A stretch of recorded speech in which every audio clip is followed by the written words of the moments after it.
What's up, YouTube, and welcome to Codename Scream. I am that horror guy. And I'm Mel. And please make sure to like, subscribe, and ring the bell for notifications for all things horror. We are still in with footage being found. We are still covering the Paranormal Activity films to date. Where are we at today? We are starting with the back half. We are halfway through. Woo! You have made it to this point. Yep, we are doing Paranormal Activity 4 today. It was released October 19th, 2012, directed by Henry Joost and Ariel Schulman. I loved their work in Kings of Leon and The Little Mermaid. So that Henry guy does look like the singer of Kings of Leon. We noticed that from Wikipedia a few moments ago, and they're still laughing about it. Yep. Because they have simple names, but I couldn't pronounce them because I'm an idiot. So, produced by some names I can pronounce, Jason Blum and Oren Peli. Still around. Yep. And it was written by Christopher Landon, who is still around. Yep. Yeah. Surprisingly, after 3, they still kept him. Yeah.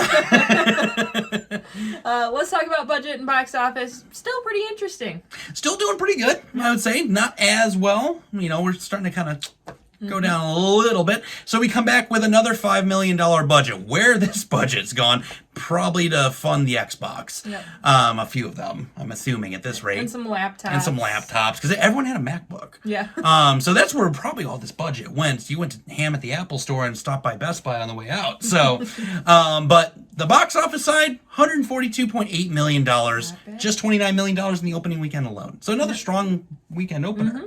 And if you were to adjust this for 2021 inflation, we're looking at $167.4 million. Not bad. So not bad at all whatsoever. We're starting to see a little bit of a decline here. 3 kind of knocked it out of the park, and 1 is still just absolutely amazing. Yeah. How they even did that. That still blows my mind. Yeah. Still very impressive. And if you have not gotten to that video, if you're just joining us for the first time, sorry, you need to go back. Yep. So come join us here after you've caught up with the other 3. But because last video I did this and it seemed to work pretty well, is we're going to go ahead and just do the rundown in the beginning. I used to do it at the end of the video, but I think we're going to lose some of you there towards the end, so we're just going to knock it out of the park right in the beginning. We have the child abduction story of the century. We don't know where this kid went or the abductor, where they went, but here they are now. They're the next door neighbors. The kid's got a tattoo because, you know, it's legal to tattoo a kid, and the best use of a Xbox Connect ever. It's the only thing that it was good for, whatsoever. Completely useless except for this. Yep, this movie was sponsored by Apple products with a little bit of Paranormal Activity. Yep, that's a pretty good rundown. Yeah, sums it up pretty well. So we start off for right where 2 left off, actually. So we're going back a moment here, where that bitch Christy Ray and her husband get killed by Katie, and their son Hunter is taken away. And that was the child abduction story. Yeah. Katie and Hunter are nowhere to be found whatsoever, and you'll never really know what happened there because there was a twist in this one. There sure was. So we focused this film around a new family, and they have their son Wyatt and the sister Alex, and she's kind of the main focal point of the movie, is the younger daughter, and her parents. And what do you know? We've got weird happenings happening again because, of course, you know, the aptly titled film actually works. There's 4 of them to this point. And before the paranormal things start happening, there is a weird child. That's the first thing that happens. And you notice him first at the soccer game, and he's standing creepy in the corner, like I used to at high school parties. And I still do. Creepy in the corner. And yeah, then that's when the paranormal things start happening. I jumped a little bit ahead. We were going to come back to Robbie. It's inevitable to not talk about Robbie or the fact of who his mother is. Yeah. Because Robbie ends up staying with them just for a little bit because mom is hospitalized. We don't know why. They don't really explain why. And he talks about his imaginary friend Toby. And like, oh, you're not going to like him and whatnot. And he's mean and all this. And turns out mom comes out of the hospital and it's Katie. Yeah. So, oh, hey, we've got Hunter. This is what happened here. Abort mission.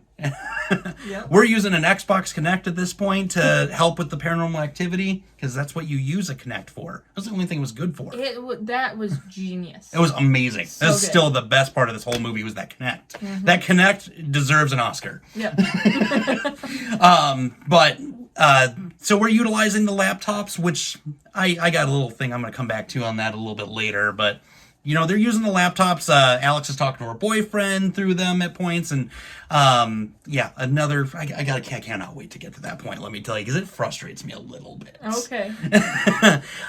There's a point where Katie's actually standing over Wyatt's crib and saying like, "Oh, when you're ready" and whatnot, and being really, really creepy. And Alex tries to show her family this video, and the video's gone. Yep. Of course it is. Because why wouldn't it? And so a couple deaths happened at the home, and which were pretty awesome. The ending deaths always end up being pretty awesome. Yep. So, and we end up finding out the twist that Wyatt's actually adopted, and Wyatt is Hunter. Yep. Which raises the question: what the hell happened in these last few films? Because we've got a few years in between these films at this point. Katie swapped children somewhere. Yeah, along did the she line. fire department drop the kid off and then steal another one? Yeah. We have questions here. And it ends up Alex is in the backyard and the coven returns. Because, Of course they do. Yeah, why not? And demonized Katie's out there waiting, because why not at this point? And the camera drops as, and that's where we left off. Yeah.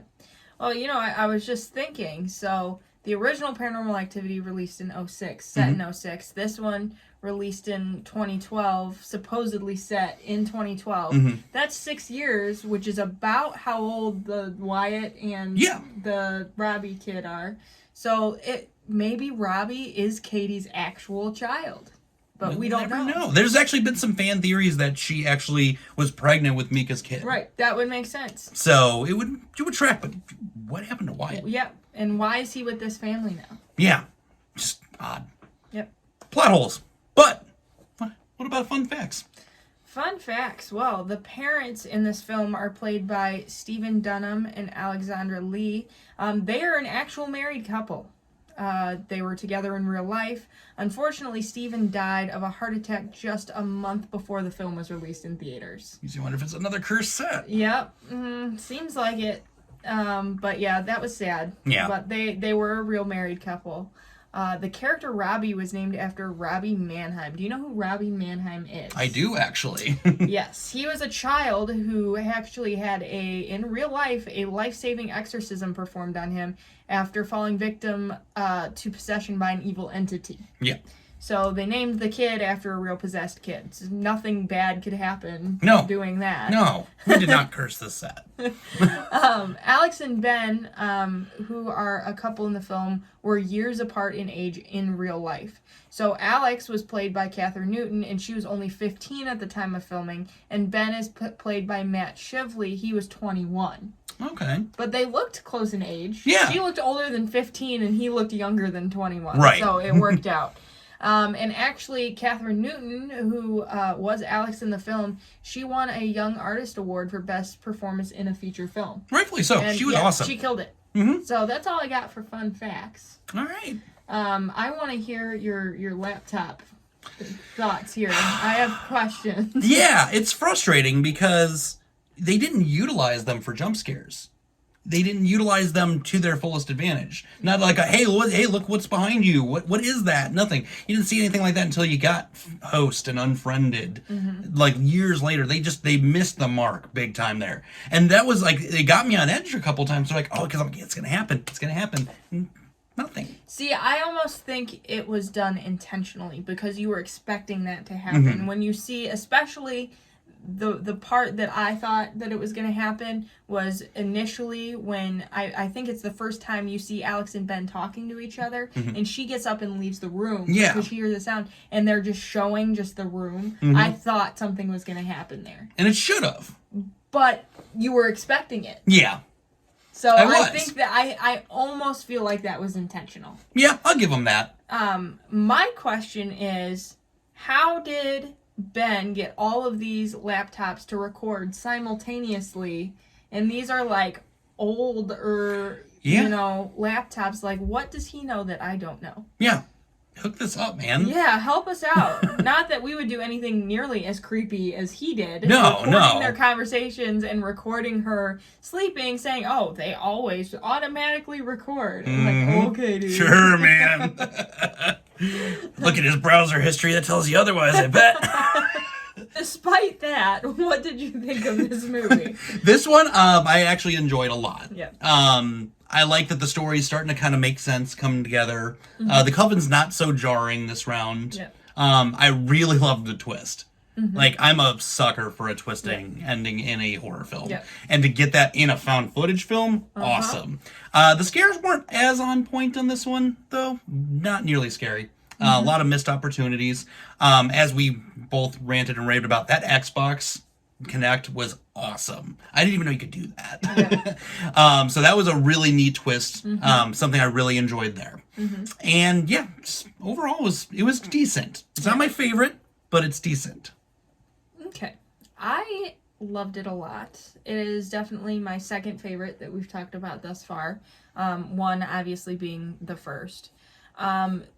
I almost liked that there weren't as many jump scares because they utilized a different type of horror, I would say, in this, whereas it's like little things they put in that if you weren't looking close enough you would miss. Yeah. Especially when they were using the Kinect and, you know, Wyatt and Robbie are running around chasing something and then you just see like across the screen something run in front of them. Right. And different, I think they did that on purpose because the jump scare, this is the fourth movie. You're starting to expect the unexpected. Right. So I think they just utilized something a little bit different in this movie because it was little things that were more creepy versus actual scary jump, you know, make your heart race type things. So I actually appreciated it for that reason, because sometimes the creepy things scare me more than the jump scares, because the jump scares scare me in the moment, but the creepy things are what I think about after the movie is over. That's what stick with you. So it sticks with me. I loved that about it. The story was much more cohesive than 3. Still didn't really like the Coven because I'm like, why are you here? I still don't understand who you people are, you know? So I really wanted more backstory on the Coven before they were reintroduced. We didn't get that. That was what I would say is the only bummer of this film to me. The twist I loved too, because my favorite part of this is when Wyatt has written Hunter on the door and Alex asks, who's Hunter? And he goes, it's me, it's my name. And it's like that I would have liked more context with too. Yeah. Because did he automatically suddenly remember he's Hunter? Like, what happened to him where he knows he's Hunter now? Because it seems like if he was an adopted kid and he knew his name, that he would have said it the whole time. Like, my name isn't Wyatt, it's Hunter. But he gone by Wyatt for who knows how long. Right. And then all of a sudden he's like, no, I'm Hunter. So I want to know what happened as far as that. Maybe Toby told him. Maybe Katie told him. Something like that. But I just wish we knew why. But yeah. So there's a lot of questions in here. But what did you guys think about this one at the end of the day? As always, sign off in the comments below. Talk about it on Instagram, Twitter, Facebook. Email us. Multiple ways to talk to us about this. What were your thoughts on 4? Next video we cover will be going into the marked ones. Yes. The unofficial 5th one. But it's not. But it is. But it's not. But as promised in the last video, in case you didn't watch the last video, you're going to find out now, I suppose. We did launch a Patreon, as we have been mentioning multiple weeks now. And with that, yeah, only $1 a month gets you exclusive content, exclusive access to merch, you name it. That's just $12 a year. $12 a year. That's it. That's all we expect from you. Yeah, and then you get to listen to us in long form. Yeah.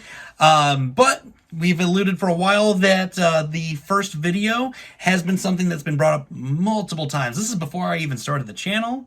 It's because you guys are evil? Because people are evil, but we finally decided we're going to do it. So our very first video will be a Serbian film. Yeah, we're going for it. Yeah. We have a Blu-ray edition, thank you to the producer. Yeah. So we will be covering a Serbian film in long form on Patreon. Obviously, that was not going to survive YouTube. Yeah, no. It's not going anywhere on here. It's getting flagged up. Second I hit upload, it's going. So we will be covering that. So if that's not enough reason to pay $1 a month, what we're also going to do with that video is you're going to be able to up your pledge Because you can do that with Patreon. You have the ability to choose how much you'd like to pay. And I'm throwing a little caveat in there. When we're done watching this, because we're going to watch it together. And when we're done watching this film, for everyone that's been wanting us to cover this film, whoever raises their pledge the highest in Patreon, we're going to send you this movie. Really? Because we just want it. I just want it out of my house. From us as possible. I want it out of my house. But there might be someone that actually really wants it. So throw that in there to people that may want to go into an unofficial bid. Yep. You know, we're going to be like eBay. Yep. So, yeah, up your pledge. We'll send it to you if you have the highest pledge.